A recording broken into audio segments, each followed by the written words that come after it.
Estamos en Casos de NIF, aquí en el portal aprendernif.com, donde el día de hoy nos hemos, yo deseo personalmente compartir algunos aspectos sobre lo que es ya el ámbito de aplicación de las NIF, tanto desde el punto de vista empresarial como desde el punto de vista profesional. O sea, ¿qué me aporta a mí como profesional? ¿Qué le aporta a una empresa? ¿Qué dificultades podríamos llegar a tener con las empresas y por qué esas dificultades? Para ello, hemos invitado a una muy estimada colega y quien actualmente pertenece al equipo de trabajo de aprendernif.com. Estamos hablando de Mónica Sotelo. Bienvenida, Mónica. Muchas gracias, Edmundo. Precisamente yo quiero como refrescar la mente de las personas, dado que te hemos visto como alejada un poco de lo que es el tema de los videos. Tú trabajaste en un programa en vivo, respondiendo preguntas en vivo, que no es nada fácil. ¿Durante cuánto tiempo, Mónica? Aproximadamente 4 años. Trabajé en el portal. Se hacían en diferentes horarios. En un principio fue un programa de 2 horas, luego fue de 3 horas, luego se le bajó el ritmo a 1 hora, pero en resumen terminamos dando 3 horas diarias, de lunes a jueves, de respuestas de todo tipo que tuviesen que ver con el área pues contable, financiera, tributaria, laboral, pero básicamente sí el tema es que a la gente le llamaba mucho más la atención la parte tributaria, las preguntas de NIF completamente descontextualizadas, como si sacadas yo no sé de dónde, y la parte laboral y comercial se la dejan mucho es a los abogados de las compañías. Sí. ¿Por qué crees tú ese apego tan grande que tiene nuestra profesión a la parte tributaria? Yo no creo que sea apego, es miedo. O sea, no es que uno lo haga porque lo quiera hacer o porque ame. Mucha gente sí claramente ama la tributaria en un ejercicio pues si hablamos de áreas de aprendizaje. Pero cuando yo veo que la gente se interesa en la parte fiscal de las empresas es básicamente por temor a las sanciones, por temor a que lo echen, básicamente es temor.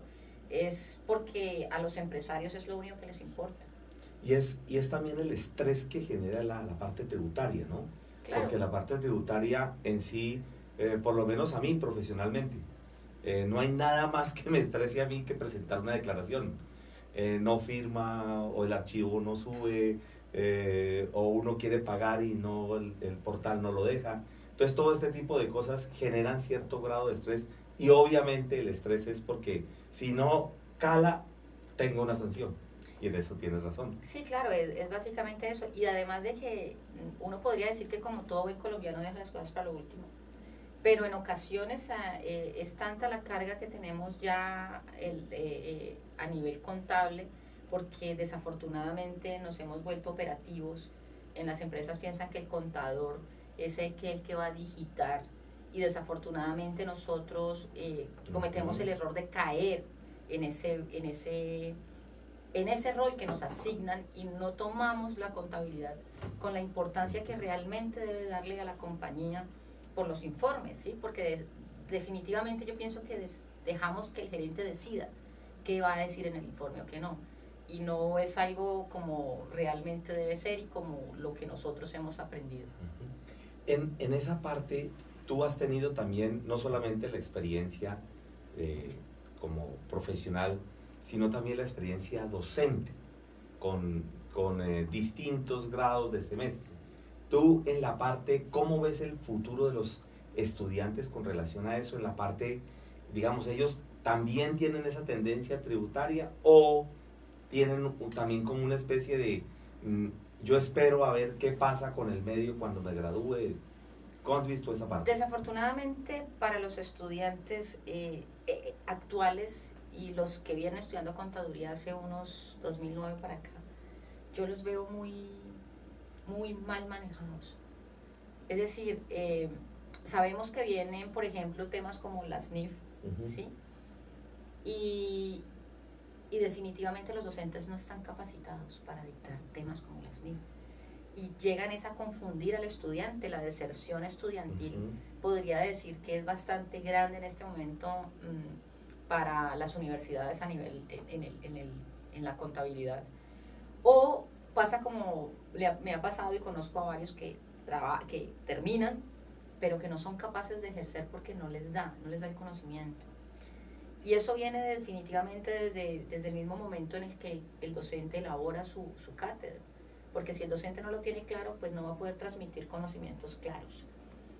Y si tú ves definitivamente la cantidad de gente que en este momento está dando cátedra, yo no podría hablar de pronto de las universidades, pero sí de esa básico del área, de la base de la contabilidad, como los asistentes, que muchos de los asistentes de las empresas se forman en institutos. En los institutos no tienen un nivel de selección docente idóneo, y entonces a cualquier contador le dan, porque es contador, entonces le dan la clase de contaduría o la clase de contabilidad, y ve uno, pues, de pronto me equivoco, no son todos, pero sí veo uno personas muy equivocadas dando clases.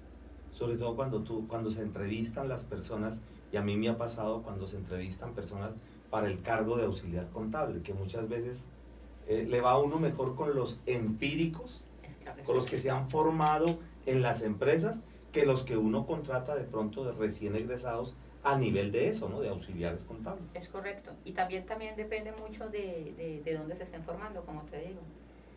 Las instituciones a nivel técnico, a nivel tecnológico, yo las veo muy flojas en el tema. Porque desafortunadamente la cantidad de docentes que tienen, hay gente que sabe de normas, mucho, pero definitivamente la pedagogía no es algo que se pueda inventar. Y tú puedes saber mucho de normas, pero si no sabes llegar al estudiante, pues no vas a poder. Totalmente de acuerdo. Yo pienso que una persona que sepa de normas y además sepa de pedagogía es alguien que en este momento en Colombia puede cobrar bastante bien. Y desafortunadamente esos institutos no tienen cómo pagarlo. Ahora que tú mencionas la parte de NIF y que has hecho tu propio proceso profesional, personal, llamémoslo así, de la capacitación como tal, siempre nos han vendido los diplomados donde uno va, escucha y luego se va a su casa o a su trabajo, regresa al siguiente día, escucha, va a su casa y se queda en ese ciclo, pero no hay una, o al menos yo veo una profundización en el tema propiamente dicho, para que realmente haya un verdadero análisis de lo que pretende un estándar como tal. Tú desde tu perspectiva como profesional y de lo que has hecho, dado de que has tocado varias áreas como profesional, asesorando empresas, dentro de la parte de docente, enseñando, y dentro de la parte de contacto con los colegas, resolviéndole sus inquietudes, ¿tú qué le recomendarías a alguien que quiera estudiar y aprender bien cómo debe ser las NIF, al menos en la parte conceptual? Primero yo les recomiendo, nosotros somos seres humanos y al ser seres humanos estamos llenos de muchas cosas mentales y de barreras mentales que llamamos paradigmas. Lo primero que nosotros tenemos que botar de la cabeza es ese paradigma de que las NIF son difíciles, o de que eso es una cosa completamente diferente, o de que las NIF no las entiende sino Mandrake el mago. O sea, ese tipo de cosas no son reales, esas cosas solamente son dichas por aquellas personas que se han dedicado a leer la norma y que no la aterrizan. Si ustedes como colegas y nosotros como colegas nos dedicamos a leer el decreto 2649, seguro vamos a quedar igual que las personas que leen por primera vez las NIF, porque es exactamente lo mismo. Es leer de qué manera, o sea, si nosotros miramos el decreto 2649 y si lo miramos comparados a las NIF, es algo completamente parecido, si no es igual, es muy parecido, porque lo que nos están diciendo es cómo es el manejo de la contabilidad dependiendo de ciertas cosas. Si usted va a reconocer un gasto, si usted va a reconocer un ingreso, que las NIF tienen nombres más técnicos que los que nosotros podemos manejar, pero para mí no es otra cosa sino desestructurar el conocimiento y volverlo a ingresar a la cabeza de una manera diferente y llevado a la práctica. Cuando yo doy clases, yo le digo a mis estudiantes que si ellos no aterrizan lo que yo les estoy diciendo a la vida real, ellos no lo van a poder entender. Y es solo así. Vámonos a un banco, usted va a girar un cheque, porque, por ejemplo, si nos vamos a la parte básica, yo por lo regular le doy contabilidad básica a estudiantes de administración o de economía o de finanzas, ¿sí? En donde la contabilidad es muy somera. Y siempre la pregunta es la misma. Es increíble. ¿Por qué si el ingreso es el ingreso, por qué lo acredito? ¿Sí? Entonces es entender la sencillez del por qué hay que acreditar un ingreso y no es difícil hacerlos llegar allí, pero cuando uno entiende eso, la madre del asunto es donde uno puede entender ese tipo de cosas sin que se le raye tanto la cabeza. Ahora que mencionas lo de asentar a la práctica, casi todo el mundo considera que solo se aprende NIF si se ve un registro contable. Ese punto ha llamado poderosamente la atención en las redes sociales. Incluso a miembros del grupo implementador de NIF, entre los cuales podemos citar al doctor Hernán Casinelli. En su formación, pues él obviamente es una persona bastante académica, estructuralmente académica, pero el contacto que ha tenido él en esta difusión de las NIF como profesional y como miembro, siempre dice por qué la gente vive buscando el débito y el crédito. Es como si tuviéramos una débito-crédito dependencia, llamémoslo así. Y la segunda es ¿a qué código? O sea, si la persona no se le dice, mire, vamos a hablar de un deterioro. Los deterioros afectan los resultados. Y después de que uno dice el deterioro afecta el resultado, la persona dice, ¿y a qué cuenta lo llevo? Es como si tuviéramos una dependencia exagerada de esos códigos. Y si no hay un código, yo digo, me confundo, me pierdo, sabiendo que en los códigos puede haber una cuenta similar, que tal vez cambiándole el nombre, por ejemplo, para seguir con este caso, en lugar de llamarlo provisión de cartera o provisión de inventarios, pues le cambio el nombre a deterioro de cartera o deterioro de inventarios y solucioné el problema del código. Y no de pronto voy a crear una cuenta para provisión y otra cuenta para deterioro, que de pronto eso puede entrar a tergiversar. No sé tú, dentro de ya tu formación, ¿cómo ves esa opinión? Porque pues obviamente se habla de que la práctica no es solamente el débito y el crédito, sino también tal vez lo que tú decías, el aterrizar el concepto a algo más tangible. Es completamente cierto, además porque la verdad es que yo he visto con el tiempo y con llegar a las empresas a hacer auditorías, porque básicamente cuando salgo a hacer prácticas, mi fuerte son hacer auditorías.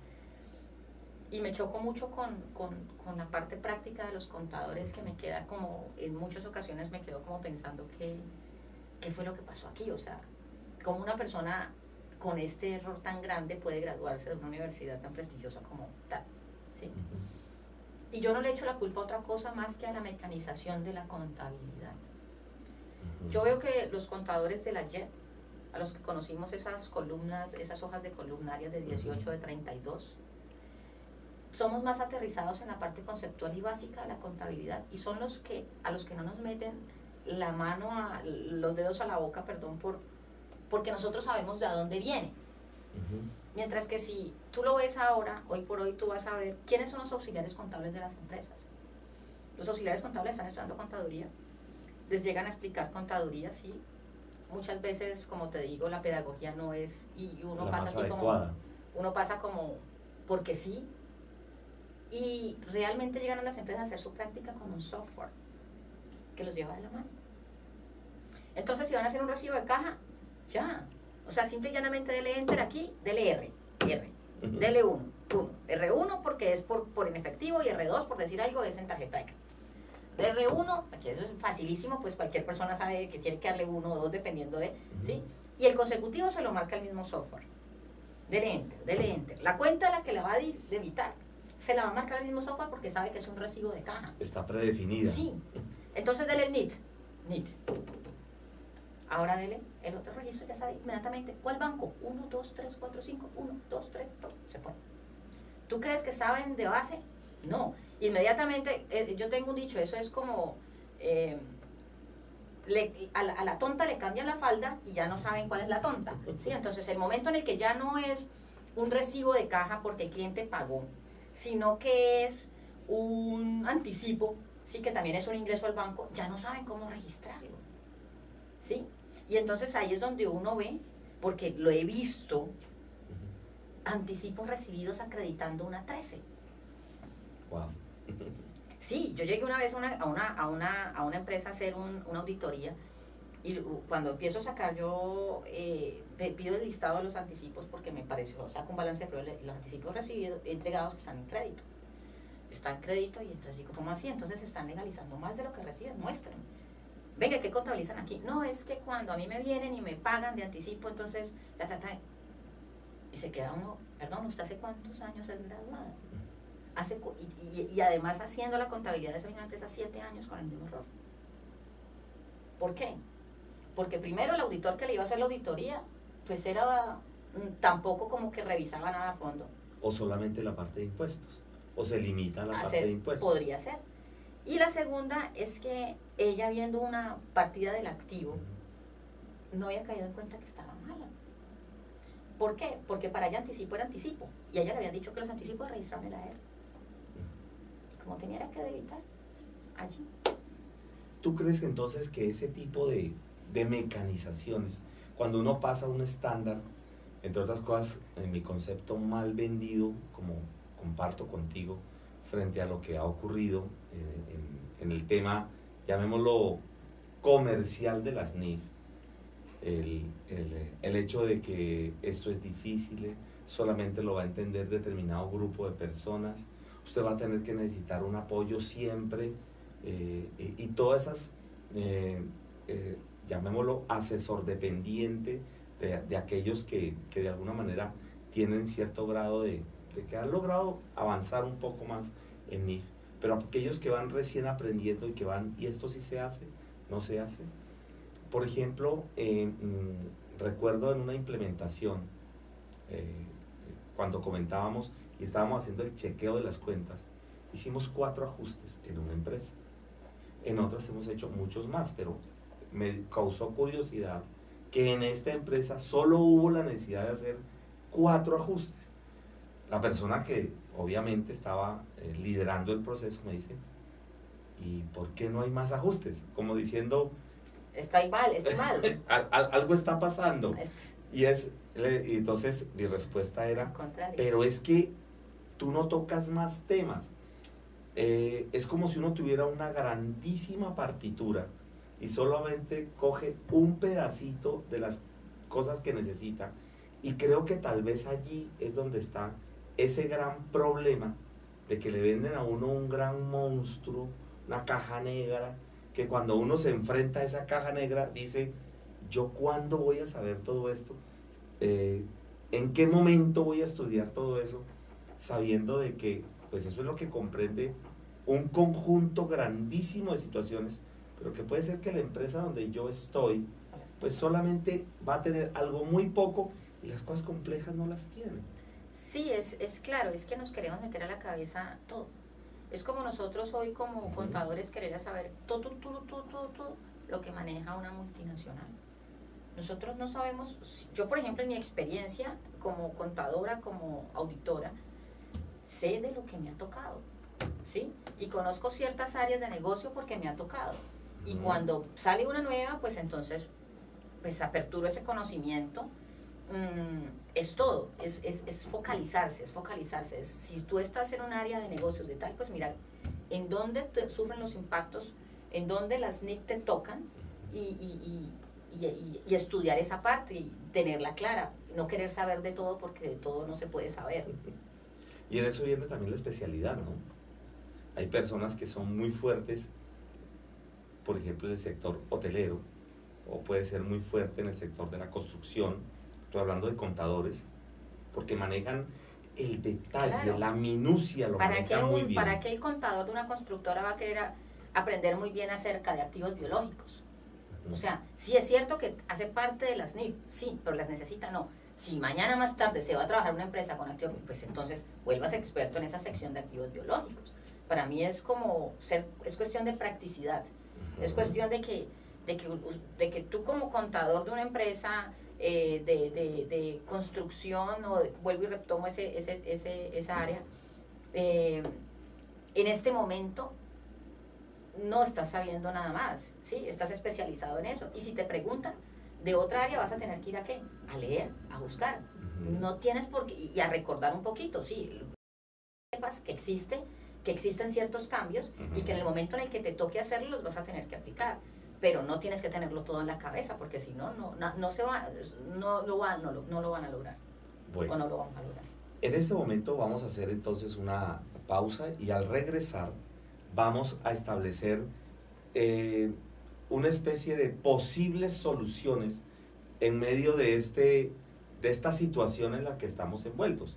Obviamente hay contadores que incluso este es el año de transición, no han ni siquiera arrancado, que uno comprende. ¿Por qué? Porque como al contador se le asignan tantas funciones, entonces él está todavía terminando de hacer su cierre contable, preparando su declaración de renta, renovando los cupos de crédito, la Cámara de Comercio, se le viene Industria y Comercio, etcétera, etcétera. Ese conjunto de actividades que tiene el contador, más el día a día normal, más todo lo que le preguntan, para que yo considero que por ahí, terminando el mes de abril, creo que cuando ya empiezan los vencimientos de información exógena. Cuando ya se encuentre incluso los vencimientos próximos a reportar el balance de apertura, que la Superintendencia de Sociedades lo dejó para el mes de junio, entonces eso significa de que en ese momento va a haber una muy fuerte demanda y necesidad de solucionar problemas a una velocidad mucho más rápido, y vamos a tratar de dar al menos ahora algunas indicaciones a ver qué podemos hacer tanto para nosotros capacitarnos como para poner en marcha. Entonces ya en breves instantes regresamos.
Continuamos con nuestra charla y nuestra invitada, Mónica Sotelo, quien ha venido también a acompañarnos para tratar de buscar conjuntamente unas posibles alternativas de solución, como les habíamos dicho, a la situación en la que estamos. Entonces, Mónica, estamos enredados porque no sabemos ni qué cartera ponernos a estudiar. Eso está muy largo. ¿Cuál podría ser, desde tu propia experiencia, un primer paso a seguir para aprender las NIF? ¿Tú qué le recomendarías a la comunidad contable para, ¿por dónde arranca a aprender esas NIF? Me las aprendo todas, aprendo qué. Vuelvo y volvamos a retomar en lo que quedamos antes de irnos a la pausa. Es simple y llanamente focalizar y aterrizar, es decir, uno a veces dentro de la práctica no se da cuenta que es todo lo que hace, ¿sí? Y muchas veces nos cuesta muchísimo, vuelvo y te repito, desestructurarnos, ¿sí? Y entender que las NIF nos exigen unas políticas y unos procedimientos, por ejemplo. Eso no es nuevo. Sí, se supone que todas las hemos tenido, todas. En la gran mayoría de las pymes están habladas, solo es llevarlas a la escritura. Es sencillo. ¿Qué otra cosa, por ejemplo? Notas a los estados financieros han existido. Toda la vida. Siempre. Hablemos del impuesto diferido. El decreto 2649 lo trae. Que no lo hemos nosotros en este momento, que la gran mayoría, el 99% de las pymes no lo usan, no es porque no exista o porque no haya tenido la obligación. Es porque definitivamente el impuesto diferido a nosotros nos lleva a tener unos estados de resultados, unos estados financieros reales a lo que las NIF nos necesitan. Y es por eso que ahora son tan importantes llevarlos diferidos, ¿sí? Y esos impuestos diferidos. Es decir, nosotros en NIF no tenemos nada, simple y llanamente es entender qué hacemos nosotros ahora, qué posiblemente nos puede estar quedando falta, nos puede estar haciendo falta con relación a las NIF, que de pronto lo más general que yo puedo establecer en este momento es que las empresas no tienen las políticas escritas ni los procedimientos escritos y es necesario para NIF. Que en su gran mayoría las empresas en los activos fijos son un desastre. Los activos fijos son mal manejados. Porque no hay inventario, solamente se llevan cuentas globales. Generales y cogen los saldos al final del mes y lo dividen entre si es maquinaria y equipo entre 10. Y entonces es una cosa loca porque al final nunca sabemos cuál activo es cuál y cuál activo ya está depreciado, sino que tenemos todo en bloque. Sacar esa información real para nosotros poderla llevar a NIF de pronto se va a complejizar. Pero no es nada que no hayamos tenido que hacer.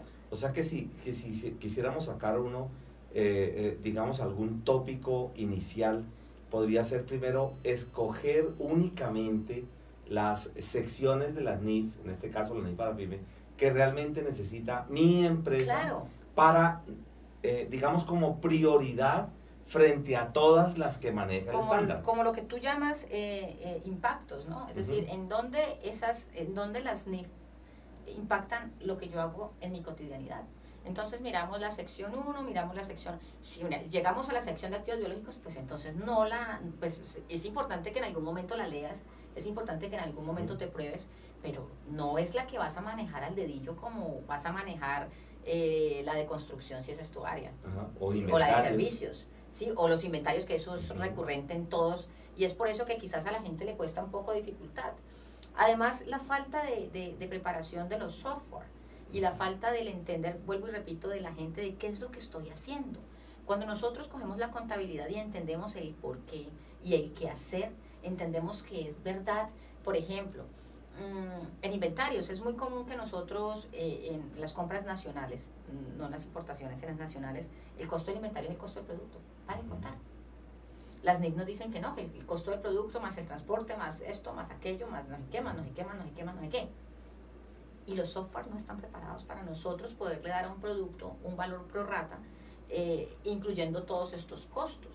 A menos que tengamos un software que nos realice de pronto la compra de importaciones, que es donde en importaciones sí se hace ese tipo de trabajos. Tal vez la costumbre, ¿no? Que el importado sí tengo que prorratear y en el nacional no tengo que prorratear. Entonces el transporte se afecta de una vez el estado de resultados, mientras que en los inventarios importados no. ¿Qué dice las NIF? Así para el uno y así para el otro. Y resulta que cuando nosotros nos trabajamos en una empresa que trabaja en importaciones, tenemos el software. Porque ese software, de hecho, lo venden. No sé si puedo nombrar acá software, pero en muchos módulos lo tienen, muchos software inclusive lo tienen modulado y cuesta una plata. Entonces las empresas, las pymes, primero no tienen el dinero para comprarse ese software. Y segundo, pues no lo tienen porque no importa. ¿Sí? Y el módulo de compras de las pymes no está estructurado de esa manera, que es como tiene que estar estructurado para poder que funcione como realmente debe funcionar. Entonces, en esa ida y vuelta, Los contadores, yo creo que muchos no han caído en cuenta de que eso, de que tienen que pedirle esa solución al ahí software. Uh-huh. Segundo,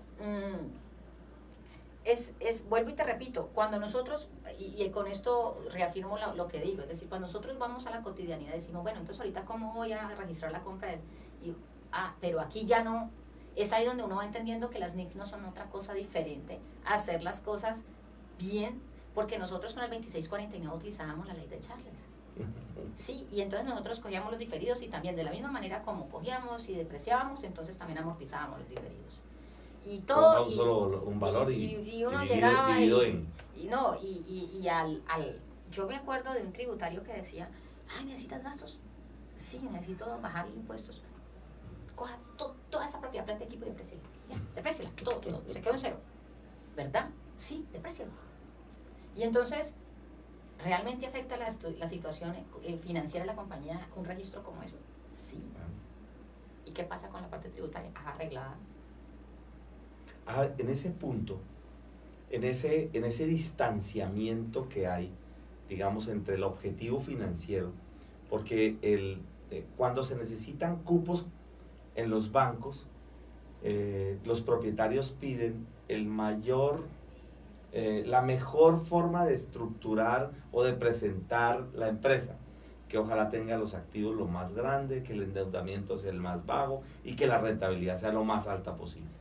Y cuando estamos haciendo la declaración de renta, entonces queremos ojalá los activos no tan altos, ojalá si se pudiera tener eso. Para los proveedores somos millonarios y para la DIAN somos bien pobres. Es correcto. Entonces, en ese divorcio donde se encuentran las pymes, porque es que las pymes, ahora, antes de comenzar esta charla, yo te hacía la pregunta y la quiero repetir, es ¿por qué el bajo interés por parte de los empresarios de no adoptar esas NIF? O sea, ¿por qué él de alguna manera pues no le ve como importancia, no le ve sentido y simplemente le deja esa labor al contador como quien dice, usted implemente y lo que usted diga pues yo lo acepto? El tema es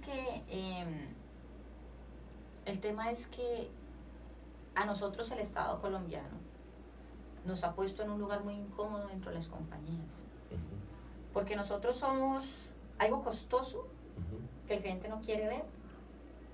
Ni dicho ni costoso, ¿no? Nosotros somos una persona más dentro de su organización que le da la información al gerente que él ya sabe uh-huh. y que además de todo no le importa, ¿sí? O sí le importa, pero no le importa saberlo al detalle que debería saberlo porque a lo único que le importa es tener rentabilidad, pero no pagar impuestos, ¿sí? Uh-huh. Pero eso es y eso viene como en una bola de nieve porque eso también es por la cantidad de impuestos que tiene este país, que claro. Es impagable, ¿sí? La DIAN es el socio más grande que tiene cualquier empresa y yo digo que es mejor deberle al diablo que deberle a la DIAN, porque es muy costoso. O sea, tener empresa en Colombia, y afortunadamente se vino el tema de la ley 1429, que le dio bastantes beneficios fiscales a las compañías primero para que se crearan, y luego vienen una cantidad de beneficios para que se creen empleos. Eso yo pensé que en un momento iba a incentivar la parte laboral, pero no. Yo pienso que igual el país sigue pegado frente a esa situación, y el tema es que el 90% de las empresas pymes en Colombia son empresas familiares y son empresas en las que el dueño sabe cuánto está ganando. Entonces el contador se reduce a simple y llanamente ser algo legal que requiere, no más. Y como es algo que se lo imponen, pues es algo que no le gusta pagar y le gusta pagar lo menos poquito. Porque además de que salimos con una formación académica, donde desafortunadamente tenemos que seguir aprendiendo y reaprendiendo día a día. No es como de pronto al médico que si de pronto le cambian la fórmula o le colocan un medicamento nuevo para que cure el hígado, pero el hígado siempre va a estar ahí. Yo aprendí la contabilidad hace muchos años y aprendí que era bimestral. Pero hace 2 años a la DIAN le dijo que ya no, que sí, que está. Entonces empieza uno con un desestructure muy tenaz y en un periodo de una manera y en otro periodo de otra manera. Como ahora el IMAS o el IMAN, ¿no? O el IMAN que está nuevo para las personas naturales empleados. Y es la resistencia de la gente que aprendió como nosotros a la contabilidad de 32, de 16, de 14 columnas. Es la resistencia a querer aprender cosas diferentes o nuevas. Por el hecho yo digo muchas veces es por el hecho de la manera como nos las explican, ¿no?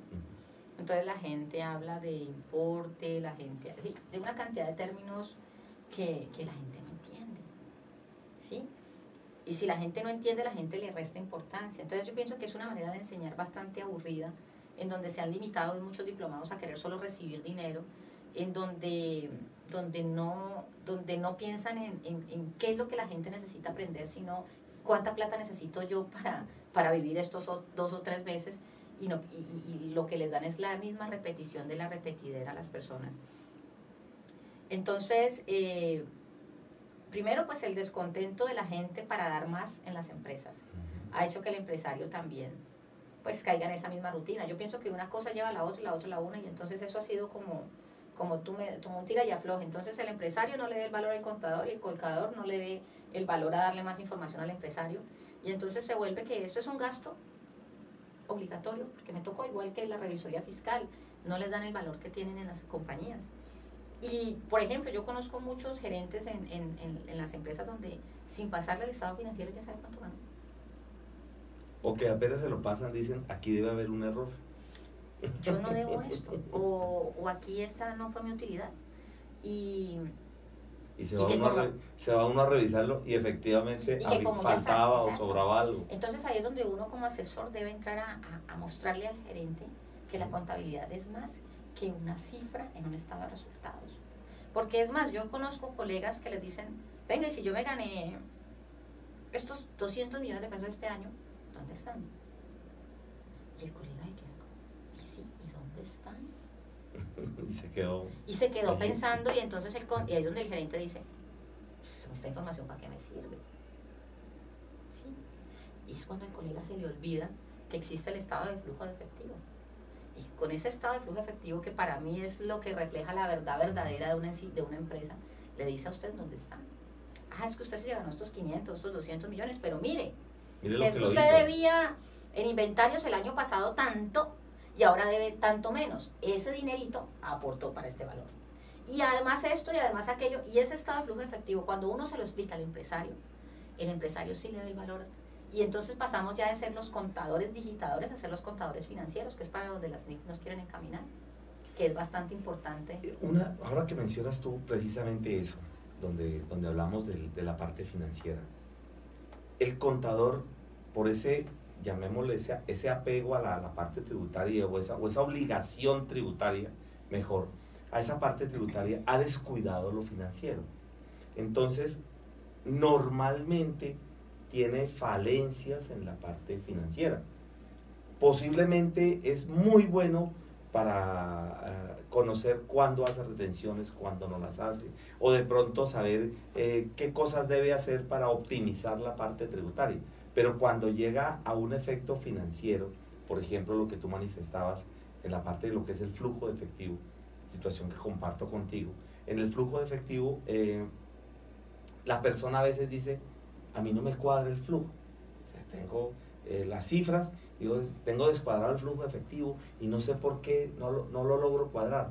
O como algunos dicen, es que cuando tengo que hacer el informe de super sociedades, nunca cuadra el flujo efectivo y a mí me toca darle ahí en alguna parte para poder cuadrarlo. Y es posiblemente algunas, bien sea por la estructura de la forma como lo pide la super, o el bajo conocimiento. Porque, por ejemplo, cuando yo comparto con las personas lo que es balance general y estado de resultados, normalmente todo el mundo entiende. Pero cuando uno toca un informe como el estado de flujos de efectivo, que es más financiero que simplemente estructural, ahí es donde la gente empieza a decir, no le entendí, y esto por qué subió, y esto por qué bajó, cómo así que esto me aportó recursos, cómo así que esto me quitó recursos, en qué momento, cuándo lo hace, cuándo no lo hace, y hay esa dificultad. Pero vuelvo y repito, es por el nivel de exigencia que teníamos los contadores, que la ley 2649 no la tomamos como hicimos, y no hicimos lo que realmente dice la ley 2649, que no está muy lejos de lo que dice la SNIF. Lo que pasa es que también existe el tema en que la gran mayoría de las empresas eran pequeñas. Y los contadores con los que estamos tratando en este momento son contadores de empresas pequeñas. Y tú sabes que para las empresas pequeñas la obligatoriedad de llevar los 5 estados financieros se había disminuido. No es obligación, si no tiene ciertos topes. Y si no es obligación, yo no lo hago. Y si yo no lo hago, no lo conozco. Es sencillo. Me haces acordar cuando hemos dictado conferencias y yo siempre le digo a las personas, ¿quién hace aquí el formato 1732? Hasta hace algunos años uno decía, ¿quién hace información exógena? Bueno, ya un buen tiempo, hasta que la DIAN empezó a bajar los topes. Y todos nos tocó meternos en la exógena porque cada vez fueron bajando los topes. Lo mismo el 1732. Y cuando uno pregunta, ¿y tú sabes cómo hacer un 1732? Respuesta, no. ¿Por qué? No lo hago. No necesito hacerlo. De pronto, haciendo ese símil, lo que nos puede estar pasando básicamente es eso. Que entonces, nosotros cuando tenemos ese punto específico de lo que es la parte directamente de lo que corresponde al requerimiento de una empresa o de un conocimiento, pues si no lo necesito, entonces no lo hago, ¿no? Eso es básico y acuérdate que los seres humanos tenemos algo psicológico que está muy marcado y estudiado que se llama resistencia al cambio. Nosotros somos resistentes a cambiar las cosas y yo conocí un proyecto que se hizo hace unos 10 años acá en Cali, de inversión grandísima. Era un proyecto de como de 40 millones de dólares y para cambiar la plataforma tecnológica de toda una empresa gigante en esta ciudad. Y un rubro grande, que era un rubro grande en esa época, la que se tocó contratar para psicólogos, para poder llevar de la mano a aquellas personas que manejaban esa plataforma y que ahorita iban a manejar otra porque siempre decían, no entiendo, ya no sé cómo dar el enter, ya no me hunde el teclado, y se inventa una cantidad de cosas con tal de no aprender, porque es que ya están durante 15, 10, 20 años en la misma empresa haciendo lo mismo, dándole el enter aquí, dándole el enter, y que le cambien eso, a la gente le molesta. Y entonces se resisten al cambio y yo pienso que también en eso ha influido mucho el tema de que no queremos aprender. Ahora, por ejemplo, pasándonos a unas empresas un poco más grandes, no tan pequeñas, yo quiero compartirte, por ejemplo, y a todos los demás, que me he encontrado con un síntoma bastante halagüeño en lo que es la parte de las NIF. Comparto contigo, hay muchísimo empresario que no, mejor dicho, para él las NIF o no NIF pasa sin pena ni gloria. Pero en algunas ocasiones me he encontrado con algunas empresas ya un poco más estructuradas, incluso no muy grandes tampoco, pero sí un poco más grandes que las que acostumbramos a manejar muchísimos contadores. Y me he llevado sorpresas como, por ejemplo, cuando estábamos pasando a un valor presente, que eso para un gerente es como hablarle uno en un chino mandarín ahí, que totalmente, ¿y esto qué es? ¿Y a razón de qué? Pero cuando uno le logra explicar que el efecto, lo que se quiere pretender, es traer un valor presente porque hay un costo del dinero en ese lapso de tiempo, entonces la persona dice, uy, por fin me están hablando de algo financiero y por fin estoy entendiendo eso. Y que me es útil, ¿no? Lo cual significa que también uno puede entrar a hacer de alguna manera con algunos empresarios cierto grado de llamémoslo pedagogía, y creo que tú has mencionado un informe cuyo grado de pedagogía permite, como es el estado de flujos de efectivo. Me parece a mí que el estado de flujos de efectivo hay que volverlo a repasar, a desempolvar todos esos viejos apuntes que teníamos, volverlo a implementar cuando ya tengo claro esos apuntes, irme a los requerimientos, por ejemplo en el caso de la NIC para las pymes en la sección 7 y en el caso de la NIC plenas la NIC 7, pero que cuando se analiza, como bien tú lo decías, los requerimientos son los mismos que hemos venido trabajando. Entonces, ese acoplar. Creo que la gran conclusión de esta etapa que hemos visto ahora, como recomendación podemos tener, número 1, centrarnos en el caso de la empresa donde estoy trabajando. Si necesito solo 10 secciones, pues solamente esas 10 secciones, porque es mi prioridad.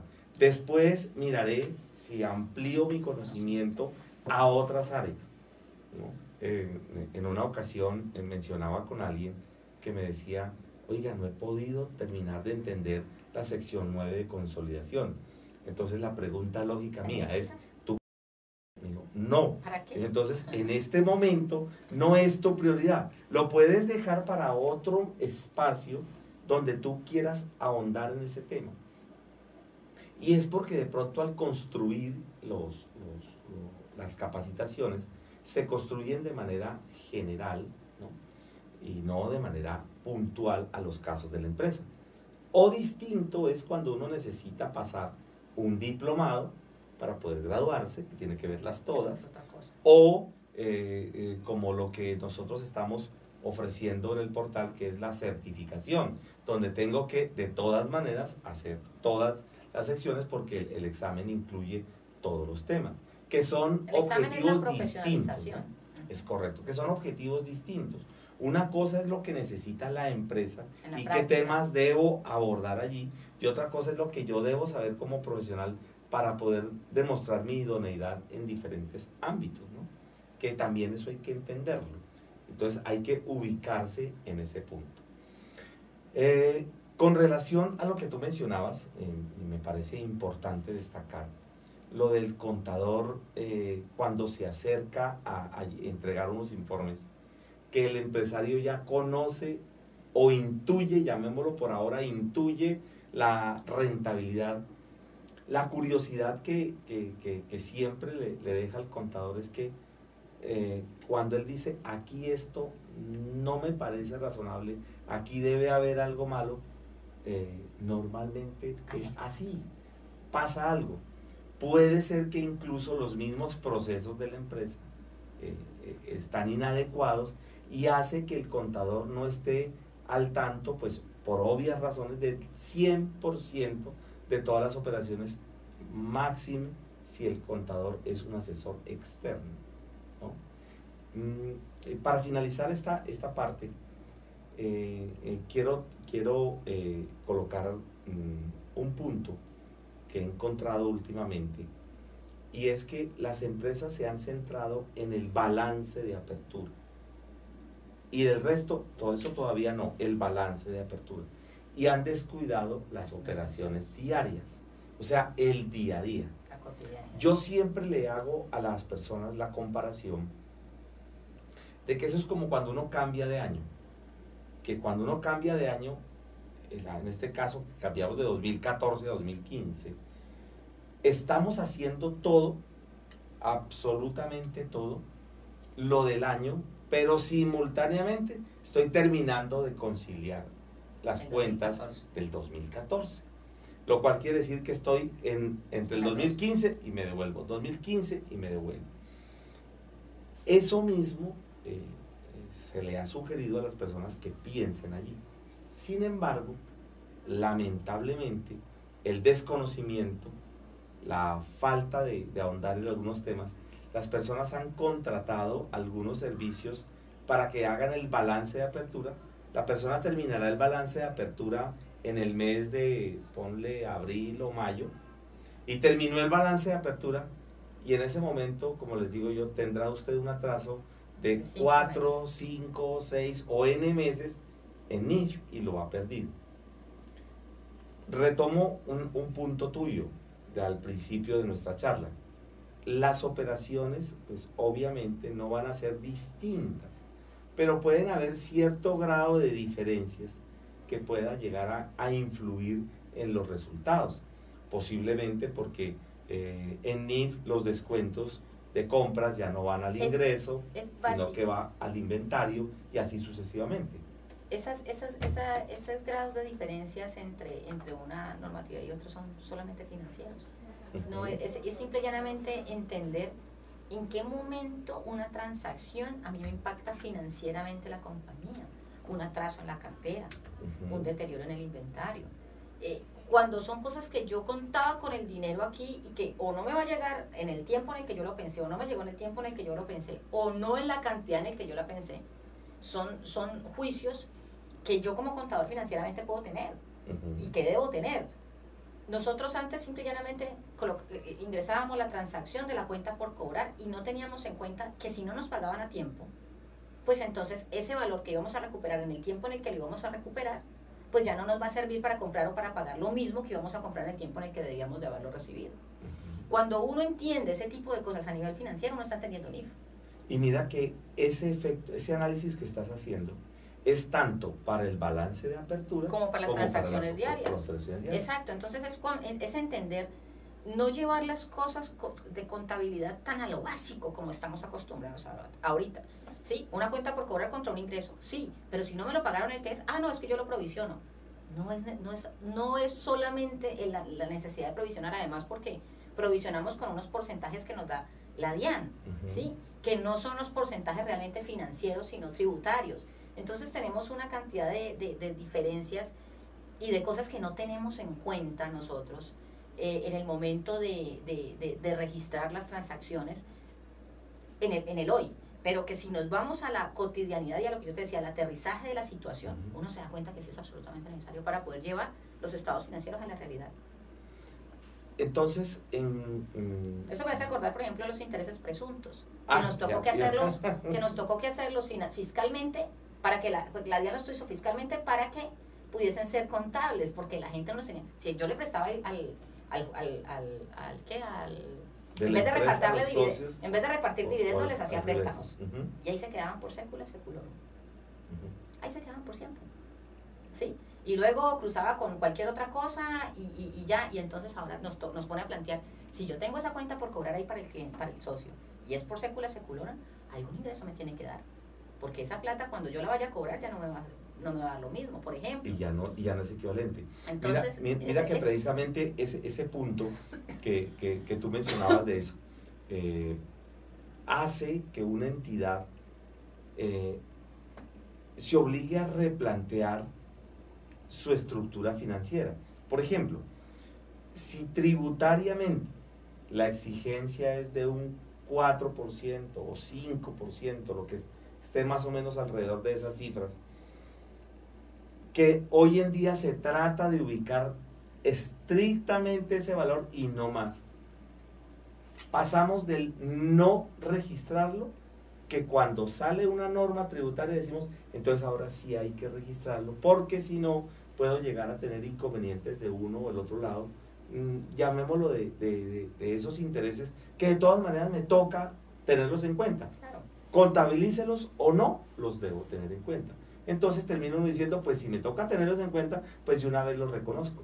Pero fíjate que de ahí han salido cosas tales como, ¿y por qué no le cobramos una tasa un poco más acorde? No esa tasa mínima, sino un poquito más. Porque donde empiezan a decir las personas, pero es que de pronto yo aquí le puedo meter otro gastico adicional por intereses, porque si yo saliera al mercado no me van a cobrar esa tasa y yo la puedo tener. Entonces fíjate que las personas van reaccionando es de acuerdo a lo que tú manifestabas, el requerimiento, la obligatoriedad tributaria para poder aplicarlo.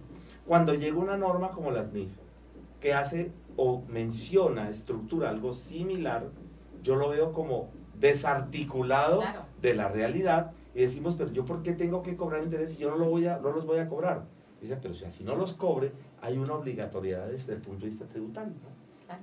Es eso, básicamente. Entonces hacemos todo basados en la tributaria y no realmente en la necesidad de llevar las cifras a algo financiero que nos ayude en serio a la toma de decisiones, que es para eso que realmente sirve la contabilidad, para poder predecir. Nosotros no podemos predecir yo recuerdo que una de las utilidades que siempre recuerdo era en la contabilidad era poder predecir. Y nosotros, ¿cómo vamos a predecir basados en una contabilidad que no nos está mostrando la realidad? No hay cómo. O si podemos hacer predicciones, pero erradas. De alguna manera. Bueno, con esto hemos querido, de alguna manera, compartir con ustedes el punto de vista de una profesional reconocida, donde las cosas así suenen fuertes. Lo primero que uno tiene que reconocer es en dónde está ubicado. Muchos de nosotros este proceso nos ha tomado un tanto por sorpresa, nos ha tomado bastante mal ubicados, con un muy bajo o casi nulo conocimiento, un susto horrible frente a las NIF, como quien dice, ¿yo qué voy a hacer ahora? Que no sé absolutamente nada. Y lo que hemos pretendido en este espacio es entender de que si bien yo no he ejercido adecuadamente una norma local, esa norma local de alguna manera yo la tuve que aprender para poderme graduar. Y esa norma local tenía o tiene un gran parecido, una gran similitud al estándar. Y basado en eso, si yo tengo ese punto de partida al llevarlo al estándar, pues se me va a hacer un poco más fácil. Y si a eso le adicionamos, bajarle un poco la presión de la cantidad de páginas. Yo cuando veo una conferencia y dicen 3.000 páginas las NIP y 300 páginas la NIP para pymes, pues uno ya empieza como a decir, ¿y a qué horas voy a leer todo eso? Mientras que si yo aterrizo eso a la realidad de mi empresa, posiblemente no sea todo eso, sino profundizar en esos temas que hemos visto. ¿Correcto? Hemos querido con este espacio dar unos elementos adicionales para que ustedes apoyen su proceso, que le bajemos un poco la temperatura, de que ya vemos que podemos estudiar estrictamente los puntos necesarios que hemos querido evaluar, o al menos dentro de nuestra empresa, los que vamos a evaluar la necesidad de nuestra empresa, y que es posible administrar una coyuntura como la que estamos teniendo, y que después de que salgamos de todos los apretujos del cambio de año y de los informes que hay que presentar por ese cambio de año, pues va a entrar cierto grado de nervios que hay que empezar a bajarle la temperatura. Correcto. Muchísimas gracias, Mónica, por habernos acompañado, y que esperamos seguir contando contigo para próximas emisiones. Muchas gracias. A todos ustedes, y hasta la próxima emisión de Casos de NIF en su portal aprendenic.com.